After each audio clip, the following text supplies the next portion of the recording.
The first question comes from Jami. He has quoted from the Katha Upanishad.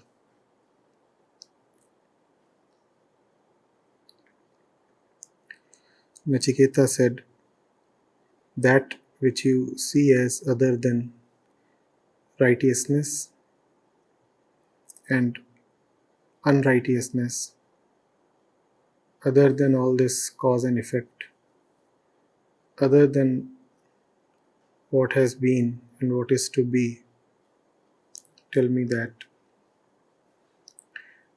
Yama said, "The goal which all the Vedas declare, which all austerities aim at, and which all men desire when they lead the life of continence, I will tell you briefly. It is Om. This syllable Om is indeed Brahman. This syllable is the highest. Whosoever knows this syllable obtains all that he desires. This is the best support, and this is the highest support. Whosoever knows this support is adored in the world of Brahma." So, Jami is asking, "Dear Acharya, can you please elaborate on what the Rishi refers to as Om and what he means by Om being the best and highest support? Thank you for your guidance. Deepest gratitude, Jami."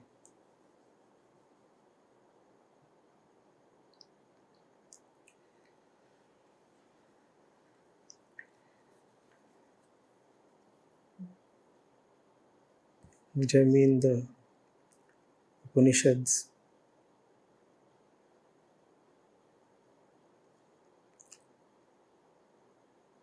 Om is used as a powerful symbol of transcendence.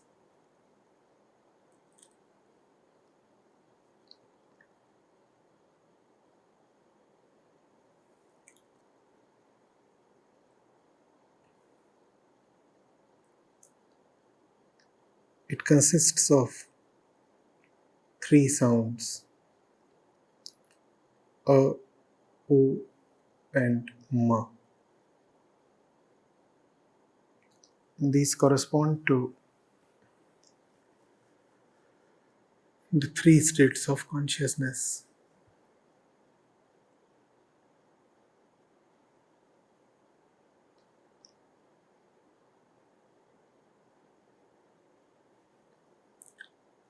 Om begins where one currently is. Obviously, there can be no other place to begin with. You can only begin from where you are. So, Om begins with A, which is your current state of consciousness. What is your current state of consciousness? The one in which you perceive the facts of the world, the one which you call as the waking state of consciousness, the one in which you perceive yourself as the body, are body identified, and the body is the consumer of the various objects in the world. That is A. A is the beginning.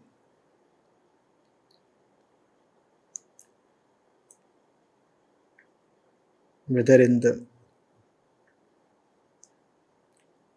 alphabet, Varnamala, or in Om, A pertains to your current state of consciousness. So the journey begins from A. Then Om says, transcend A. And how do you transcend A? You transcend any state of consciousness only by knowing it well. That is the way of the seeker. Know your waking state of consciousness, know the material, know the facts of the world, know your gross actions, because they are the easiest to know.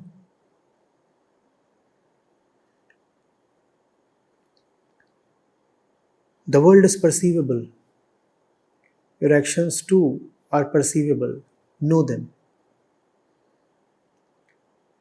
A refers to your most easily accessible layer of consciousness, the most superficial layer of consciousness, and hence A is most easily available to be known.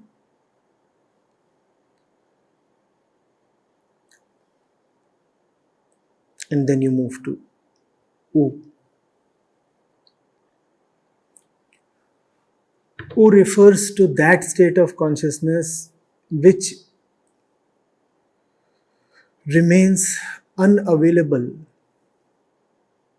to your usual conscious self, but nevertheless deeply impacts your functioning, your life, your mind. This is the state of consciousness that manifests itself when you go to sleep. In the Upanishadic parlance, U would pertain to your identity as Tejas. And obviously that means A pertains to your identity as Vaishwanar. Or you could take a slightly different route and you could say A pertains to all that which is Sthul. A pertains to the domain of Sthul Sharir, and correspondingly U pertains to the domain of Sukshma Sharir. Whichever way you look at it, one thing is obvious. The domain of U, which is the deeper level of mind, is more difficult to know than the domain of A. It's easier to watch your actions than to watch your thoughts. It's easier to watch your thoughts than to watch your dreams. One who has transcended A enters U. And if you can transcend the U mind as well, then a greater challenge awaits you. Ma, which is the Karan Sharir, which is the domain of the mind in which your identity is that of Pragya, which is the level of consciousness in which the world is gone,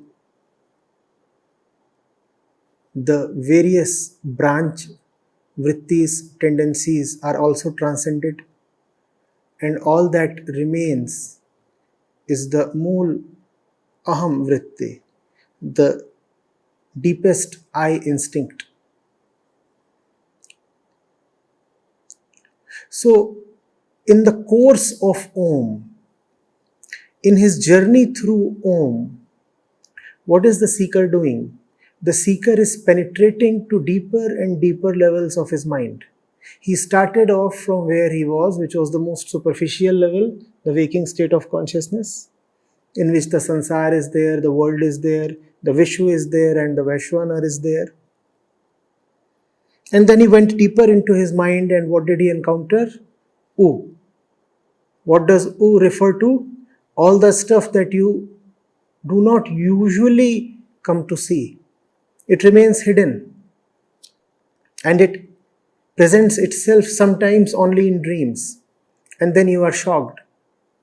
Don't your dreams surprise you sometimes? You say, where did this come from? It didn't come from anywhere outside of you.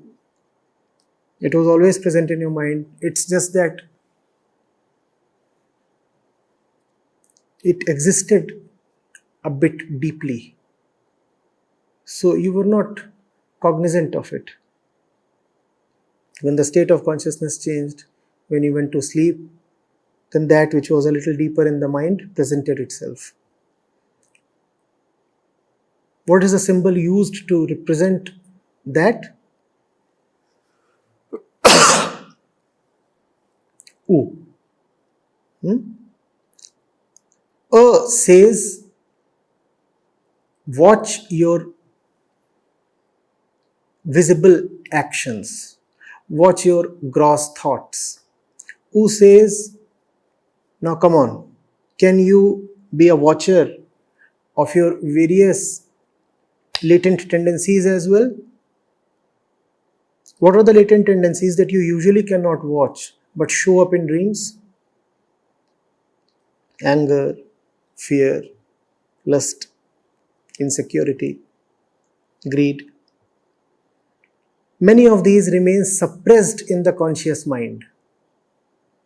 But once they find that the guard of consciousness has been lowered, then they merrily come forth and start dancing. So U says, now overcome that which is deeply hidden in your mind. And then the challenge is Ma. Ma says, now encounter the fundamental problem, the final challenge, which is the pure I tendency itself. I tendency bereft of everything else. The moment the I tendency does not have anything else, you start enjoying. You know what is happening as you are graduating from A to U to Ma? You are leaving the world behind. When you come to Ma, the world has indeed been left totally behind. In deep sleep, there is no world at all. However, the potential for the world to spring back still exists. That is why Sushupti is not Samadhi. That is why Sushupti is not final. That is why that enjoyment does not last. You are woken up, and the world comes back to you and grips you and arrests you. Nevertheless, it gives you a taste of what it means to be worldless. That is why deep sleep is so relaxing. You become worldless. The world is gone. And because the world is gone, you are in bliss. Ma says, overcome this bliss also. Because this bliss is deceptive. Why is it deceptive? It is not going to last. Every night you experience that bliss. Does it last? It deceives you. So Ma says that even the blissful experiences that you get in the path of spirituality have to be overcome. All great experiences are a barrier. Ma is the most blissful experience you can ever get. There is no experience more relaxing, more soothing, more tempting than the experience of deep sleep.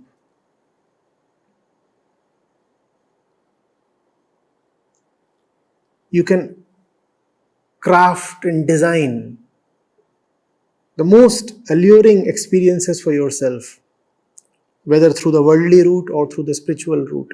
But no experience can beat the experience of deep and relaxing sleep. Om says, overcome that as well. You cannot stop at Ma. Ma is a great and final hurdle. You cannot stop there. So even Ma has to keep petering away. And then you enter the fourth beyond these three. That is the message of Om. Om is both the method and the destination. When you say Om, you are on one hand reaffirming your commitment to move beyond A, and at the same time you are journeying as you utter Om. Every time you say Om, you're actually saying, I'm starting from A, going to Ma, and then leaping beyond. That beyondness, that transcendence is the purpose of all spirituality. Go deeper, deeper, deeper into yourself and then disappear. That is Om. A, U, Ma, and then gone. Nothing. So Om resonates, resonates, resonates. There is an echo, there is an echo, there is an echo, and then nothing is left. The echo keeps getting fainter, fainter, fainter. The world is going, going, going, going, going, going, going, gone. That is Om. A, U, Ma,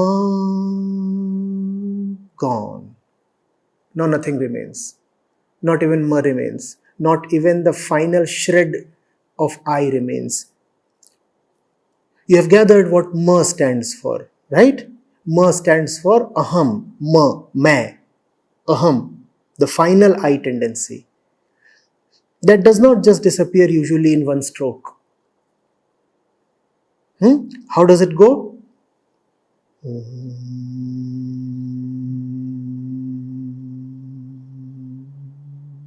This is you melting away.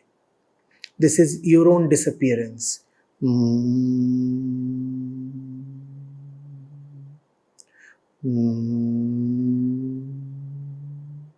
It's you who is now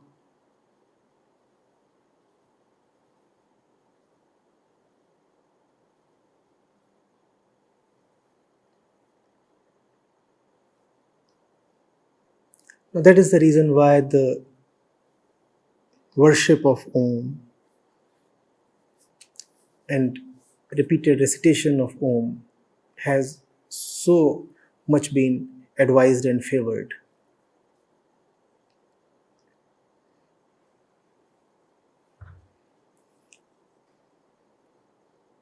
Every time Om disappears into nothing, something about you also melts and disappears.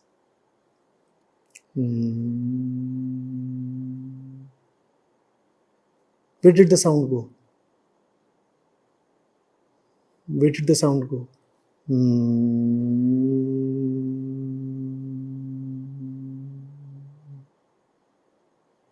It's not the sound that is fading away. It's you who is fading away.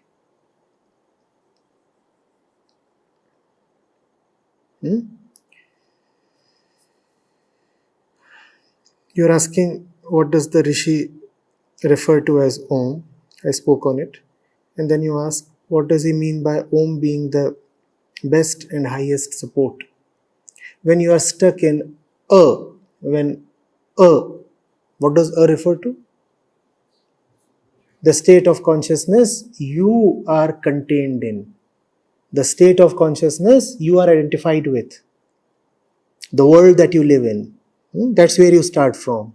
So when you are contained and arrested withheld, chained in a, then what is your only hope? Freedom. Om is the song of that freedom. Om says freedom in 3 steps. Ma, and gone. Ma, and free. Therefore, the rishis are saying that Om is your best and highest support. Because after all, what support does a prisoner need? What is the only support that a prisoner wants? That which will take him to freedom. So Om is the route. Om is the method. Om is the way. Om is the reminder. You are at a, but you need not stay at a. Move deeper into yourself, deeper into yourself. The more you will know yourself, the more you will be free of yourself. Knowledge of self is freedom from the self. And finally, the knower of the self himself vanishes, dissolves away. Getting it?